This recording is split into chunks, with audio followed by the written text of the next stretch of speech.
네, 안녕하세요. 미주미 이기크루 김준영입니다.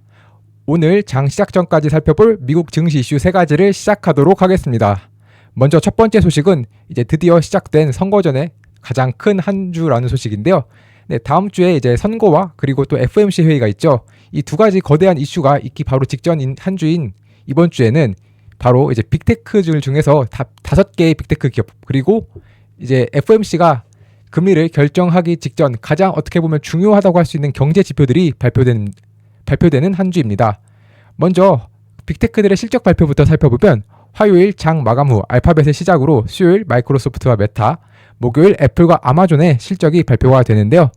뿐만 아니라 이제 FOMC를 위한 이런 경제 지표를 조금 더 살펴보면 비농업 고용 보고서 그리고 FOMC가 물가와 관련해서 가장 중요하게 본다고 알려진 근원 PC, 마지막으로 이제 FOMC도 현재 계속해서 경제 성장성을 이루는 게 중요하기 때문에 연준이 아마 GDP 예비 수치까지도 조금 함께 고려를 할 가능성이 매우 높은데요. FOMC가 11월 7일부터 8일 이틀간 열리고 특히 이제 11월 8일에 최종적으로 금리가 결정될 것이기 때문에 이번 주에 있을 이 빅테크들의 실적과 경제 지표가 굉장히 중요하다라는 소식을 말씀드리겠습니다. 이제 시벌트 파이낸셜 같은 경우는 3분기 이번 주와 관련해서 결국 3분기에 매그니피션트 7의 연간 이익 성장은 18%로 예상이 되고 우리는 새로운 방향으로 나아갈 새로운 길을 찾으려고 했지만 결국 모든 길이 이 매그니피션트 7으로 이어진다는 것을 알게 되었다라고 하며 이 매그니피션트 7의 실적의 중요성을 강조하는 모습을 보였습니다. 즉 실적은 매그니피션트 7 그리고 경제 지표는 이번 주에 있을 이 3가지 경제 지표가 중요하다는 걸 다시 한번 말씀드리면서 두 번째 소식으로 살펴보도록 하겠습니다. 네, 두 번째 소식은 바로 이제 채권과 관련된 IB들의 3가지 월가의 3가지 의견을 말씀드릴 텐데요. 첫 번째 소식은 이제 조금 부정적이라고도 할 수 있는 이 10년물 국채 수익률이 최대 4.4%까지 상승할 수 있다. 언제? 이제 트럼프가 당선이 되면 이런 소식입니다. 이제 현재 트럼프 전 대통령이자 이제 현 대선 후보가 굉장히 조금 점점 더 유력해지고 있다는 소식이 계속해서 들려오고 있는데요. 이제 BMO 캐피탈 같은 경우는 트럼프가 당선되면 현재 금리가 4.2% 정도인데 이것이 이제 4.35에서 4.4까지 올라갈 수 있다고 전했습니다. 그 이유로는 이제 트럼프의 강력한 관세와 이제 감세 정책 이후 특히 공화당도 만약 선거에서 대다수의 의석을 차지할 경우 향후에 이러한 정책들이 계속해서 드라이브를 얻으면서 이제 금리 상승에 큰 영향을 줄 것이다라는 소식이었고요. 두 번째 소식은 바로 이 캐피털 이코노믹스의 미국 대선 결과가 채권 시장에서 재정 위기를 일으키지는 않을 것이다 라는 소식입니다. 상대적으로 이제 방향성이 완전히 다르다기보다는 그럼에도 불구하고 크게 큰 문제까지 이뤄지지는 않을 것 같다라는 소식인데요. 이 캐피털 이코노믹스의 수석 경제학자인 존 히긴스 같은 경우는 이제 국채 시장에서 재정으로 인한 위기가 발생하지는 않을 것 같다. 미국이 세계 준비 통화라는 이런 엄청난 특권을 유지하는 한 해외 투자자 및 트레이더에게 국채를 좀 쉽게 팔 수 있을 것이다 라는 것이었는데요. 그 이후로 일단은 당연히 이제 이런 기축통화라는 정도 있지만 또한 11월 5일 선거에서 누가 승리하든 결국 정부의 재정 적자가 증가할 수 있기 때문에 재정 정책으로 인한 이제 국채 시장의 위험 발생에 대해서는 의문이 있다면서 상대적으로 좀 긍정적인 발언을 하였습니다. 다만 그럼에도 불구하고 이제 채권 발행이 미국의 부채와 GDP 비율이 거의 기록적인 수준으로 증가를 하게 되면 이제 채권 수익률에 상승할 위험은 존재한다라고 말하며 이제 앞서 살펴본 이 BMO 캐피탈보다는 상대적으로 긍정적이지만 또 완전히 긍정적이지만은 않은 소식이었는데요. 세 번째 소식은 이제 바로 이제 르네상스 매크로에서 말한 미국 채권 금리 정점에 도달했을 가능성이 높다라며 이제 좀 긍정적인 소식이 전해졌습니다. 이 르네상스 매크로는 최근 미국 채권 금리의 상승은 미국 대선과 관련된 불안에 의해서 발생한 것이고 이미 수익률의 상승 궤적은 추진력을 잃고 있어 단기 고점에 도달했을 가능성이 있다고 전했습니다.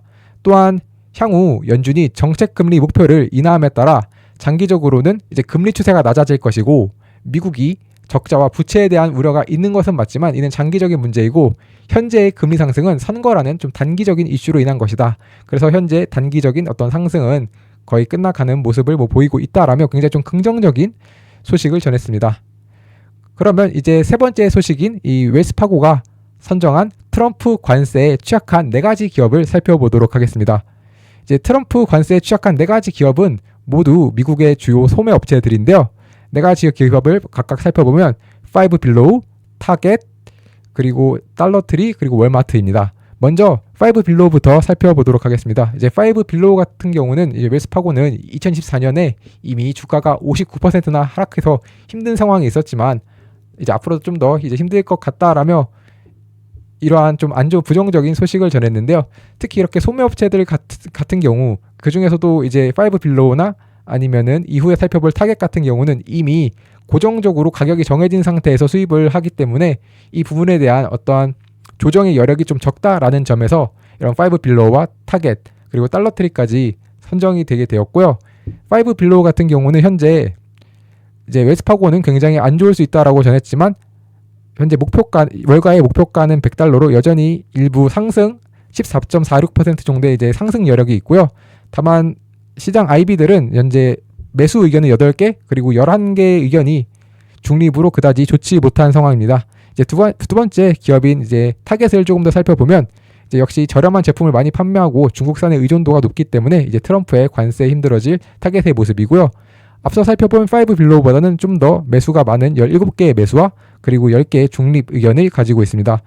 약 19.65%의 또한 상승 여력을 보유하고 있는 기업이고요. 그 다음으로 이제 달러트리를 살펴보면 앞서 말씀드렸던 그 중요했던 그 이유 중에 하나인 바로 이제 고정 가격으로 수입 상승에 하기 때문에 상대적으로 조정 능력이 제한되어 좀 특히 취약한 모습을 보인다라고 했던 이런 달러트리의 모습이 있습니다. 역시 시장에서는 좀 8개의 매수 의견과 15개의 중립 의견 그리고 1개의 매도 의견으로 상대적으로 이렇게 좀 좋지 못한 모습을 보이고 있지만 목표가만 놓고 보면 현재 25.87%의 상승 여력이 있는 기업입니다. 마지막으로 네 번째 기업은 월마트인데요. 이제 월마트는 앞서 살펴본 3개의 기업보다는 조금 훨씬 더 굉장히 거대한 기업인데 그럼에도 불구하고 이 웰스파고는 이제 여전히 관세 인상의 타격을 조금 피해가기는 어렵다. 다만 그럼에도 불구하고 조금 더 좋은 점 혹은 다행인 점이라고 할 수 있다면 이 트럼프 대통령이 당선된 이후 만약에 저소득층 소비자들을 대상으로 하는 이런 경기 부양책이 제정되었을 때 식품 부문에서 지출을 늘릴 가능성이 있다며 좀 상대적으로 그래도 긍정적인 발언을 하였습니다. 월마트 같은 경우는 현재 월가에서 가장 오늘 살펴본 4개 기업들 중에서 가장 많은 27개의 매수 의견이 있고 3개의 중립 의견이 있습니다. 다만 좀 이제 목표가 같은 경우는 현재가 대비 약 10% 낮은 74달러를 좀 제시하고 있다는 점은 좀 좋지 않은 모습입니다. 네, 그러면 이제 세 번째 소식까지 알아보았고요. 마지막으로 제가 지난 일요일에 이제 프리미엄 컨텐츠로 천국과 지옥을 왔다 간 보험사들이라는 주제로 2주 전 바로 이제 미국의 보험사들이 이제 엘레반스 헬스의 실적 발표 이후 주가가 가장 큰 폭으로 하락하는 모습을 보였는데요. 2주 전에는 가장 많이 하락했던 기업 S&P 500에서 가장 많이 하락했던 기업 1위부터 3위까지가 모두 보험사였습니다. 특히 엘레반스 헬스가 굉장히 안 좋은 실적 발표로 인해서 지금 보험사들의 주가가 하락했는데 그 중에서도 가장 많이 하락했던 기업은 엘레반스 헬스가 아닌 또 다른 이런 보험사인 센틴이었습니다. 그러다 보니까 이제 센틴 같은 경우는 아직 실적 발표도 하지 않았는데 가장 많이 하락한 모습을 보였는데요. 이러한 원인이 뭐였는지 왜 이렇게 하락했는지에 대해서 그리고 향후 센틴이 실적 발표 이후 이 센틴의 주가의 모습은 어땠고 어떠한 부분에서 긍정적인 부분이 있었는지도 한번 살펴보시면 좋을 것 같습니다. 네, 이상으로 오늘 장 시작 전 살펴볼 3가지 증시 이슈. 첫 번째는 이제 이번 주 굉장히 가장 거대한 이벤트들이 있다는 점. 두 번째로는 채권 금리와 관련된 이런 IB들 혹은 리서치 센터들의 이런 의견들. 세 번째로는 이제 웰스파고가 선정한 이런 트럼프 관세로 인해 힘들어질 기업 4가지를 살펴보았습니다. 감사합니다. 네, 현재 미주미의 네이버 프리미엄 콘텐츠는 오늘 제가 말씀드린 3가지 소식 이외에도 특징주나 다양한 뉴스들이 포함된 미주미 마감시황, 그리고 시장을 이기는 포트폴리오의 미주미 주도주, 테크니컬 분석이 포함되어 있는 미주미 매운맛, 골든크로스 종목 등 다양한 콘텐츠들을 함께 하시고 싶으신 분들은 네이버 프리미엄 콘텐츠에서 미국 주식에 미치다를 검색해 주시면 프리미엄 콘텐츠를 구독하실 수 있습니다.